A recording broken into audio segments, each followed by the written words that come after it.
Consulta Económica, el oráculo económico de la República Dominicana, el programa económico de la Z101 y del sector agropecuario y de los precios de los alimentos. Vámonos a otro sector muy importante, que es el sector construcción, y para eso vamos a tener aquí la presencia de Francisco Figueroa, que es un experto en esos temas, que nos va a comentar sobre cuál es el desempeño de esa actividad productiva. Adelante, Francisco, ¿cómo estás? Muchísimas gracias, Jaime, y a todo el equipo de cabina, sobre todo a mi amigo Franklin, que está aquí, mi profesor.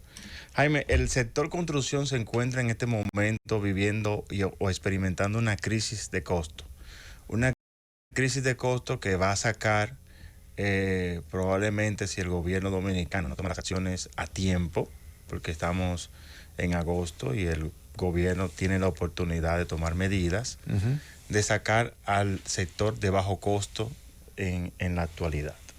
Porque cuando un sector como el de bajo costo, es decir, los que están bajo el amparo de los fideicomisos de bajo costo, sale a ofertar una cantidad de unidades funcionales de apartamentos, lo hace en plano. Y hace su registro en plano, pero tiene lo que se llama un precio tope, que en este momento son 4.500.000 pesos.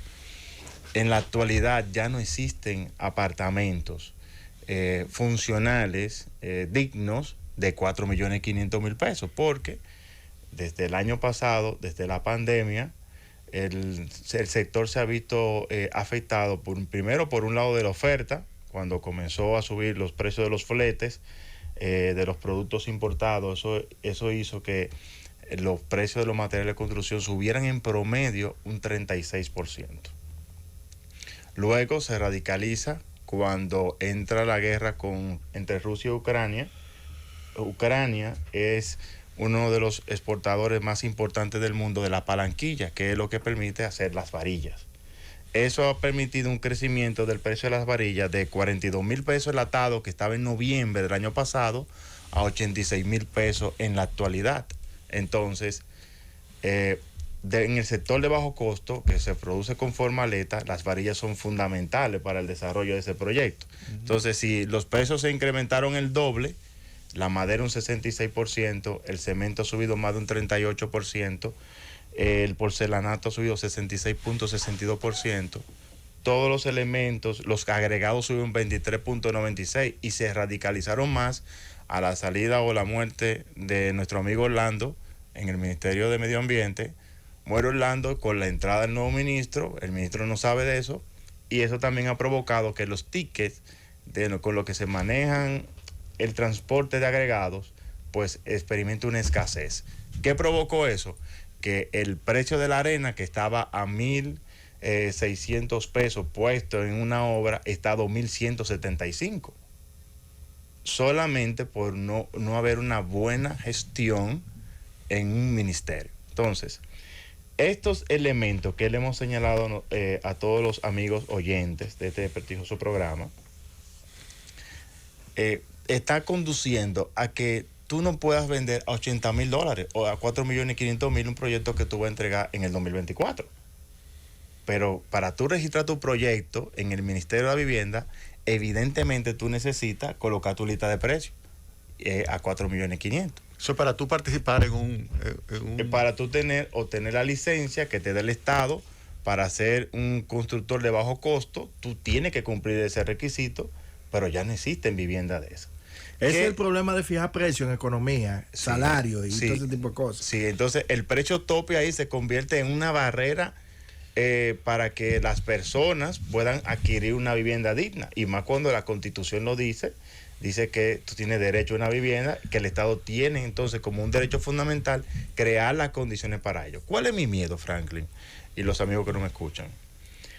Que cuando se haga la actualización a final de año, que tiene que hacerse por el ley, ajuste por inflación, eso el ajuste por inflación, adelante. Ese ajuste por inflación no va a recoger la realidad del sector. No, claro, porque la inflación se mide aquí en función de lo que señala el Banco Central. Y de diferentes sectores, o sea, tienen diferentes sectores que ponderan.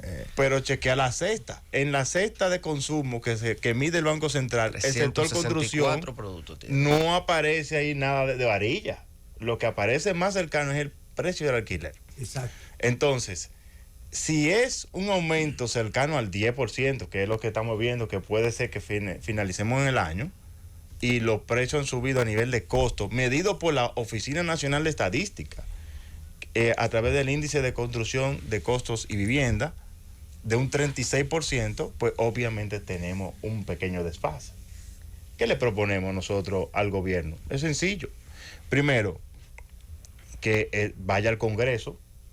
Obviamente tiene que ir al Congreso para que se modifique, que en vez de ser que se mida a través de la inflación, pudiera ser el deflator del PIB, si ellos quieren, que es un poco más alto, Jaime, o el ISDB, que también lo mide la Oficina Nacional de Estadística. Ojo, subí eso de 4,5 millones a 5,5 millones. ¿Y por qué mejor no se propone que nosotros ya nos mentalicemos y comencemos a utilizar el tema de las unidades de fomento como se usa en Chile? O sea, que en vez de ponerle precio a las cosas a nivel económico, el Banco Central calcule una unidad de fomento y que todo se haga en base a unidades de fomento.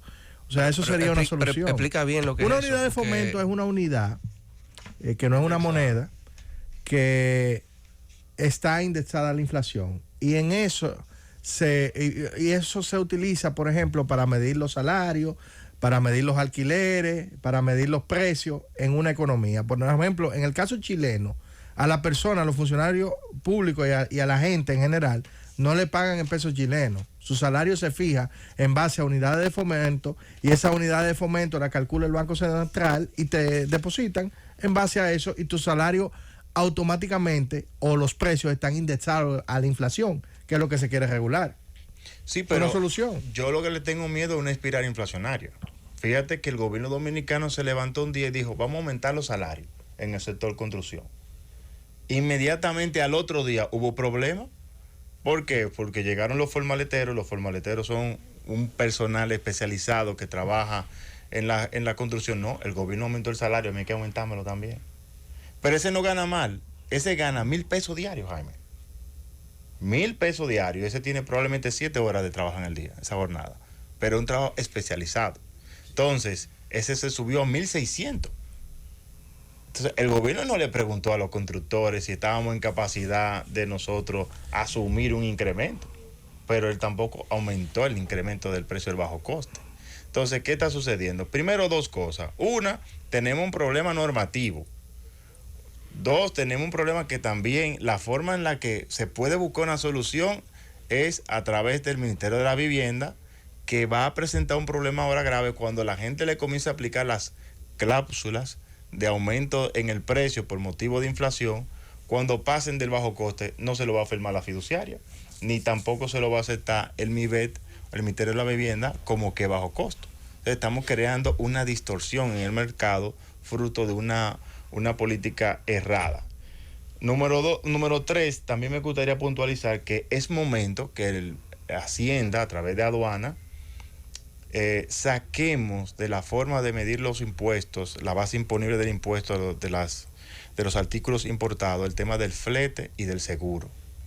Porque o tomamos los precios del año 2019 como un elemento promedio de lo que se cobraba en ese tiempo, o eliminamos eso de manera tal que eso no nos cree una distorsión al momento de los importadores, de los ferreteros, de grabar el asunto y financiar, porque tú grabas primero, él paga su impuesto y luego va entonces a vender. Hay un costo de financiamiento en el proceso.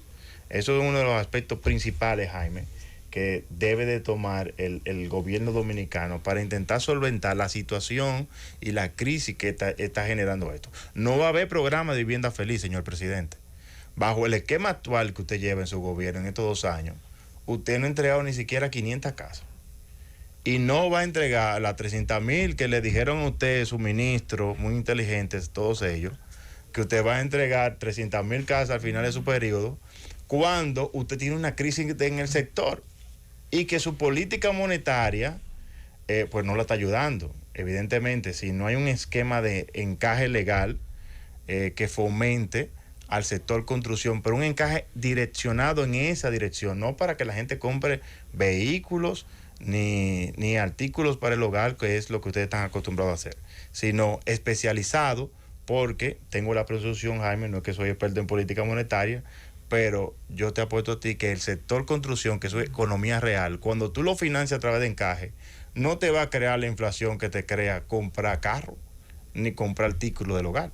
Entonces, tampoco significa que si hay 2.000 millones en encaje legal para el sector construcción, eso se va a desembolsar el mismo día. No sé si la gente sabe, pero cuando a ti te dan un préstamo en el sector construcción, es en función del avance de la obra que tú vas ejecutando ese dinero. Entonces, una obra toma, por ejemplo, en Formaleta, que son los proyectos masivos, toman 12 meses en promedio. Está 18. Y si es torre, ese toma entre 24 y 36 meses. Entonces, hay un tiempo prolongado en el cual los poseedores de los títulos de encaje legal pueden ejecutar ese dinero y puede ayudar en los encadenamientos productivos hacia adelante que necesita nuestra economía real. Una pregunta, ¿cuál es el margen que se está manejando ahora mismo en el sector construcción? O sea, ¿cuánto ¿Margen deja de beneficio? Sí, más o menos. Bueno, en promedio antes era 20%. Ok. Pero cuando tú sacas un proyecto, tú tenías o tú preveías año 2019. ¿Con una 2020, estructura de capital propio o con financiamiento? No, con financiamiento. Okay. Es difícil, a menos que sea aviso, no es difícil que tú trabajes sin banco. Entonces, tú tenías un margen de 20%. de previsión de aumento de costo de 5%. Eso era normal en un proyecto. Pero ahora no. Con lo que estamos experimentando ahora, si tú no tienes un margen de 20 o 25% a tu favor en el precio, tú no sabes, porque las expectativas no están ancladas. Pero entonces, si tú prevés un incremento de precios, tú vas a tener entonces como consecuencia una reducción de la demanda de ese tipo de vivienda. Entonces tú pudieras pensar que se va a seguir desacelerando el sector construcción en los próximos meses, porque se ha desacelerado. Sí, tenemos un crecimiento de 2 cuando vimos, claro, estábamos con esteroides, ¿verdad? El año pasado. Claro. Pero ahora que no hay más encaje, se han subido las tasas de interés de manera significativa, obviamente viene una desaceleración y lo único que puede salvar el sector es que el gobierno dominicano dé encaje legal para seguir construyendo. Lo único que esta coyuntura también tú tienes que al mismo tiempo una lucha contra la inflación. Entonces, soltar encaje sería como contraproducente al mismo tiempo que tú ejecutas una política monetaria en que tú estás subiendo la tasa de interés y sacando liquidez de la economía. Pero incidiría también esa inflación por productos importados que te ha generado aduana. Entonces, tú puedes aliviar un poco por el lado de los costos si tú mejoras el tema en aduana y tú reconociendo que si no es una inflación natural, subyacente de la propia economía, pues eso puede mejorar. Ahora, yo sé que encaje para el sector construcción genera menos inflación que encaje para comprar carros y para comprar discos del hogar, que es lo que fue lo que tiene un vimos. componente importado mayor. Sí, claro que sí, claro que sí. Esa sería la idea. Y con relación al empleo, ¿cómo tú estás observando la evolución del empleo en el sector construcción? Se demandan cada día más personas, porque como los proyectos se venden en carpeta y venimos con un programa fuerte el año pasado, tú tienes programa ongoing, o sea, tú tienes programa en marcha que tú tienes que terminar y estamos demandando cada día más empleomanía. Ahora, lo malo es que los dominicanos no se han integrado de manera formal al sector construcción. O sea, que no se han integrado, que salieron del sector construcción. Sí, porque pero no había nacido, pero antes quien te hacía una zanja era un dominicano.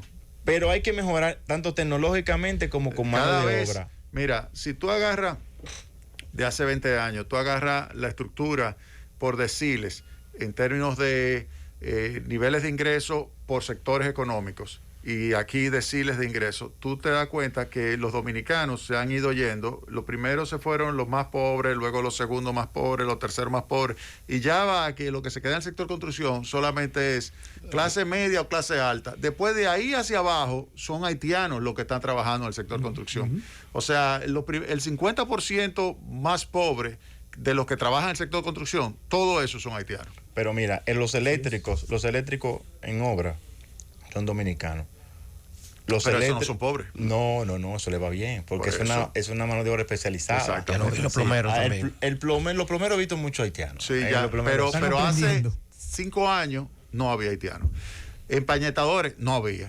Pero ahora ya tú encuentras ebanista, tú encuentras plomero, ya tú encuentras el que te hace el empañete, el que te hace la cornisa, sí. Todo eso haitiano. Sí, haitiano. Cada vez se está desplazando. O sea, próximamente va a quedar solamente el ingeniero. Y el capataz. El ingeniero y el capataz ya haitiano. y el empresario. El capataz ya el promotor. Te lo digo porque yo he escrito varios estudios sobre el tema de la inmigración haitiana, la penetración, el sector construcción, y lo que vemos es que el dominicano no es que sea, tú no te lamentes que no se haya integrado, no, es que se fue. Y es difícil que lamentable, vuelva. lamentable. Sí, es difícil que vuelva, porque entonces el efecto multiplicador en términos internos se reduce, porque una parte importante de ese salario se va para allá. Se va, porque el haitiano no gasta. El haitiano no gasta de manera contundente. No. Es un colmado. Él no se integra tanto socialmente. Es un tipo que va, trabaja y manda su chelito para Haití. Exactamente. Igual que hace el dominicano. Sí, no es un tipo de que mira, voy a durar 5 años construyendo para yo poner un Igual que hace negocito el después. dominicano que se va a Nueva York y después constituye la principal fuente de divisa de este país. Francisco, se nos acabó el tiempo. Te agradecemos tu presencia. Gracias, Jaime, por la oportunidad. Y Muchísimas ojalá te escuche, pero se sabe que es complicado la situación en este momento. Bueno, de soltar encaje legal para eso. Pero nada, es una muy buena idea. Nada. La verdad que sí. Éxitos. Bueno, Muchas la gracias. importación también hace daño en el sector construcción. Sí. Al igual que la agropecuaria, por supuesto. Sí, claro. Y un sector importante es. Claro. Los dos son dos Sí, sectores sí. importantes. Clave. Economía real. Muchísimas gracias a los dos, Winto y Francisco. Llévatelo, Frances. Consulta económica por la Z.